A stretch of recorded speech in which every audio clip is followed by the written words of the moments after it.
You ever wonder what separates a company that lasts for 100 years from one that just disappears after a decade? It's not always about having the flashiest product or the smartest people in the room. No, it's about one single core trait. And today, we're going to break down exactly what that is and how you can build it. So let's think about this. What makes a company successful in the long run? You might think of things like, huge market share, game-changing technology, or just a roster of all-star talent. And yeah, all of that is super important. But there's one thing that underpins all of it. The one trait that makes sure all those other advantages still matter a year, 5 years, even 10 years from now. Any guesses? You got it. It's adaptability. Think of it like the engine of the whole operation. It's what allows an organization to look at total chaos and turbulence not as a threat, but as a real opportunity to get ahead. So what do we really mean by that? Well, it's definitely not about having some rigid 5-year plan set in stone. It's the complete opposite. It's the ability to pivot, to change your entire strategy, your products, even your whole business model, all based on what's actually happening out there in the real world. And listen, this isn't just some feel-good corporate buzzword. It has real, tangible benefits.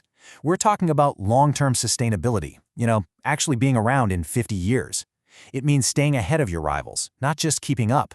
And maybe most importantly, it builds a culture where everyone is always learning. And that right there becomes your ultimate secret weapon. Okay, but here's the catch. You can't just wake up one morning and decide, hey, let's be adaptable today. It doesn't work like that. It requires a deep, fundamental shift in an organization's DNA. You have to deliberately move away from the comfort of, well, this is how we've always done things. This chart just lays it out perfectly.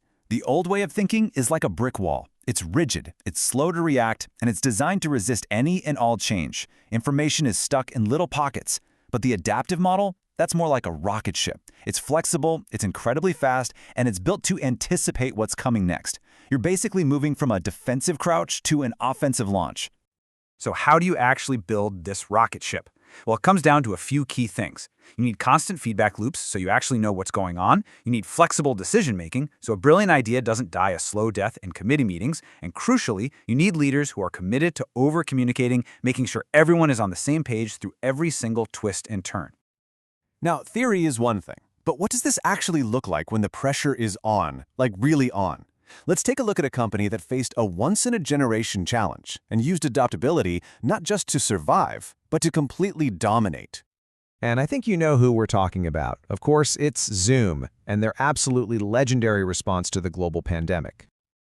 Just try to imagine this for a second. Your user base doesn't just grow, it explodes, practically overnight. We're talking a massive, global surge of schools, huge companies, entire families, all flooding your platform at the exact same time. That was the unbelievable challenge staring Zoom right in the face. And their response was just a masterclass in adaptability. They basically launched a two-pronged attack. First, they moved at lightning speed to scale up their entire infrastructure just to keep the lights on. Then, step 2, when security concerns started popping up, they didn't hide or make excuses. They tackled them head-on, rolling out new safety features almost immediately. And the result of all that agility was just staggering.